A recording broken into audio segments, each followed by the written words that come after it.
बिना संघर्ष किए कोई महान नहीं होता, बिना संघर्ष किए कोई महान नहीं होता, बिना कुछ किए जय जयकार नहीं होता। जब तक नहीं पड़ती हथौड़े की चोट तब तक कोई पत्थर लोगों के लिए भगवान नहीं होता।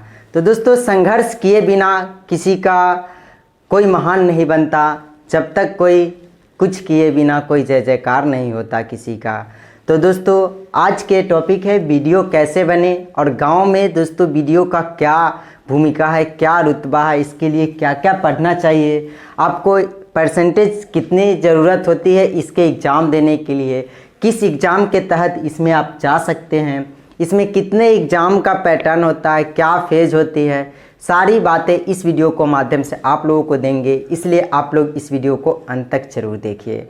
अगर दोस्तों इस वीडियो को पसंद आते हैं तो दोस्तों को साथ शेयर कीजिए, जिससे और दोस्तों को हेल्प हो सके, कुछ पता चल सके कि इसमें क्या क्या बातें होती है, क्या क्या चीज़ें की ज़रूरत होती है जो औरों को हेल्प कर सके। तो चलिए दोस्तों, इस वीडियो को पहले शुरुआत करते हैं। सबसे पहले बात आते हैं वीडियो कैसे बने। उससे पहले हमको वीडियो को फुल फॉर्म जानना काफ़ी ज़रूरी है। तो वीडियो का फुल फॉर्म क्या होता है दोस्तों? Video BDO। अब देखिए, अब बी से क्या होगा? ब्लॉक, क्योंकि ब्लॉक में होता है ब्लॉक। डी से क्या हो जाएगा? डेवलपमेंट,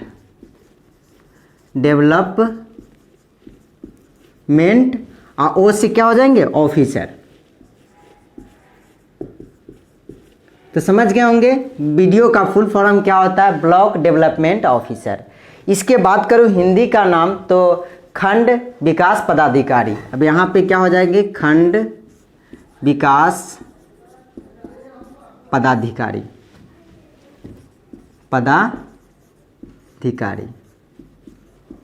समझ गए होंगे इसको क्या बोलते हैं कि खंड विकास पदाधिकारी, क्योंकि ब्लॉक एक खंड होते हैं जिला का, तो इसको खंड विकास पदाधिकारी। अब बात आती है कि इसको बनने के लिए आपको क्या क्वालिफिकेशन चाहिए। सबसे पहले उसके बाद है इसके लिए कितने परसेंटेज की ज़रूरत होंगे। अगर आप इसमें जाना चाहते हैं तो किसी भी मान्यता प्राप्त यूनिवर्सिटी से आपको ग्रेजुएशन होना ज़रूरी है। आपको ग्रेजुएशन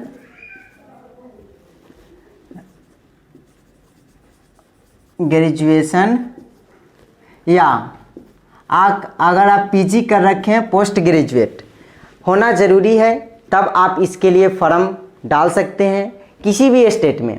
सारे स्टेट का अलग अलग एग्ज़ाम होते हैं, मैं सारी बातें बताऊंगा। जैसे कि आपको परसेंटेज कितना होना चाहिए, तो आपको कम से कम 50% प्लस ही होना चाहिए, तभी आप इसके लिए एलिजिबल है। नहीं तो आपको मतलब आगे चल के कुछ दिक्कतें की सामना करना पड़ सकता है। देखिए, अब इसमें ऐसा नहीं है कि परसेंटेज का मान्यता रखते हैं, वैल्यू ही ज़्यादा है, इसमें कोई परसेंटेज का वैल्यू नहीं है। बस आपको एग्ज़ाम क्वालिफाई करना काफ़ी ज़रूरत होता है। एग्ज़ाम क्वालिफाई करते हैं तभी आप कहीं तक पहुंच सकते हैं। अब देखिए, एग्ज़ाम कौन देने होते हैं। तो देखिए, एग्ज़ाम की बात करूं तो आपको एग्ज़ाम में इसमें हर एक स्टेट का अलग अलग एग्ज़ाम होते हैं। जैसे कि अगर बात करूं तो आपको कोई बिहार से है तो BPSC के तहत जाते हैं, कोई अगर यूपी से है तो UPPCS का एग्ज़ाम दे करके जा सकते हैं, कोई अगर छत्तीसगढ़ से है तो छत्तीसगढ़ का अलग PCS होता है, उस एग्ज़ाम के तहत जा सकते हैं।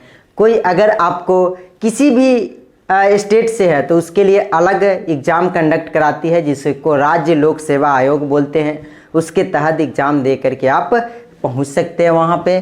तो आप लोग समझ गए होंगे। अब बात आते हैं कि आपको एग्ज़ाम क्या है, एग्ज़ाम पैटर्न क्या होते हैं, एग्ज़ाम कितने फेज़ में होते हैं, तो उसके मैं बात कर लूँ। देखिए, सबसे पहले बात करूँ तो एग्ज़ाम पैटर्न का। एग्ज़ाम 3 फेज़ में इसका एग्ज़ाम होता है। पहला फेज़ एग्ज़ाम, देखिए एग्ज़ाम पैटर्न की बात करूँ तो एग्ज़ाम आपको फेज़ 1 में आपको प्रीलिम्स का एग्ज़ाम होता है। फेज़ 1 में प्रीलिम्स, तो प्रीलिम्स में 2 पेपर होते हैं। एक तो आपको CSET का होता है, पहले तो जनरल अवेयरनेस का होता है, GS जिसको बोलते हैं, जनरल स्टडीज, जिसको GS पेपर 1। इसमें अलग अलग स्टेट अपना अपना कितने मार्क्स के एग्ज़ाम लेंगे उसके आधार पे आप देख सकते हैं।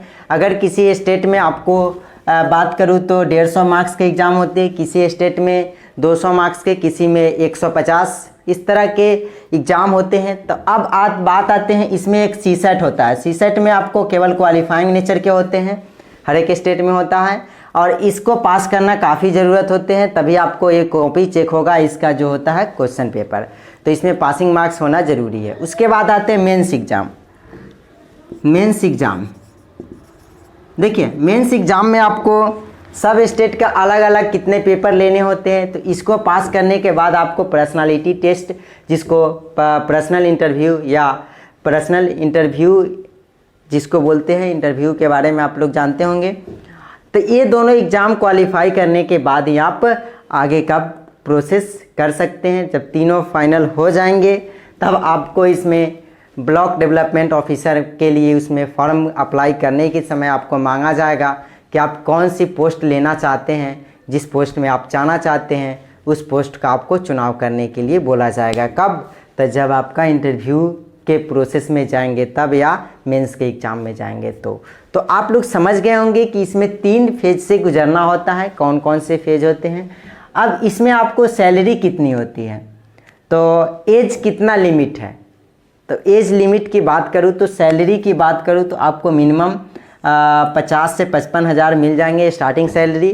उसके बाद है कि हर एक 6 मंथ पे आपको इंक्रीज करते रहते हैं, 2%, 6% इस तरह का इंक्रीमेंट मिलता है। इतना ही नहीं दोस्तों, आपको इसके साथ साथ आपको एक ब्लॉक में आपको फ्लैट मिलेंगे, साथ ही किसी जिला में मिलते हैं, किसी अब तो ब्लॉक वाइज हर एक ब्लॉक में बन गया है सारे के लिए आवास। तो वहाँ पे रहना चाहते हैं तो वहाँ पे रह सकते हैं। इस तरह के आपको साथ में उस ब्लॉक के आपको ब्लॉक डेवलपमेंट है, तो आप समझ रहेंगे उस ब्लॉक में जो भी चीज़ होंगे, जो भी आपको बिना सिग्नेचर के उस ब्लॉक में कोई भी काम आपके जो सरकारी व्यवस्था होंगे उसके सिवाय नहीं होंगे। तो समझ रहे होंगे कि क्या ब्लॉक, उसमें बाद आप लोग समझ गए होंगे कि सैलरी के बारे में, एग्ज़ाम कौन कौन से होते हैं, सारी बातें आप लोगों को समझ में आ चुकी होगी।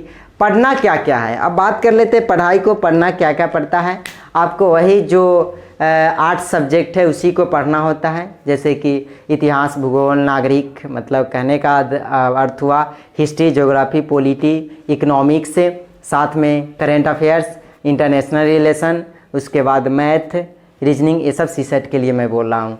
तो इसमें इस पेपर में आपको उसके बाद इसमें क्या ज़रूरत होता है, तो आंसर राइटिंग काफ़ी ज़रूरत होता है। आंसर राइटिंग, आपको राइटिंग की ज़रूरत होती है क्योंकि आपको मेंस पेपर केवल आंसर राइटिंग पे ही चलता है। आंसर राइटिंग अगर करते हैं तभी आप मेंस पेपर में अच्छे से कर पाएंगे, तभी आपको पीटी का तो मार्क्स जुटते नहीं है। मेंस का मेन होता है, प्रीलिम्स केवल क्वालिफाई कटअप निकलते हैं, उसको पास करना ज़रूरत होता है। तो इससे आप लोगों को क्लियर हो चुकी होगी कि वीडियो कैसे बन सकते हैं, वीडियो में बनने का क्या प्रोसेस होता है, साथ ही वीडियो के लिए कितना परसेंटेज की ज़रूरत होते हैं। तो उम्मीद करता हूँ ये वीडियो आप लोगों को कुछ हेल्प किया होगा, तो दोस्तों को साथ ज़रूर शेयर करें।